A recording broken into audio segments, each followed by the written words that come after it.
আরও একটা ওয়াল পেন্টিংয়ের কাজ নিয়ে আজ বেরিয়ে পড়লাম।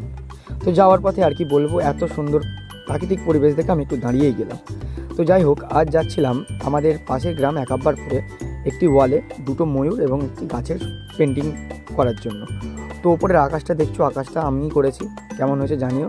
আর আজকে যে কাজটা করব সেই কাজটা হচ্ছে এই ওয়ালটায়, এটা বালির ওয়াল আছে, তো এখানেই আমরা সেই ময়ূরটা করব। যেহেতু আমার কাছে একটাই ফোন, সেহেতু আমরা ফুল ভিডিওটা আমি দিতে পারি না, কারণ আমাকে ওই ফোন থেকেই যে রেফারেন্স ছবিটা থাকে সেটা থেকেই আমাদের কমপ্লিট করতে হয় বা ছবিটা স্টার্টিং করতে হয়। তো যেটুকু সম্ভব আমি সেটুকু ফুটেজ দিই। তো তোমরা লাস্টে দেখো, লাস্টে ফাইনাল লুক কেমন হয়েছে কাজটার।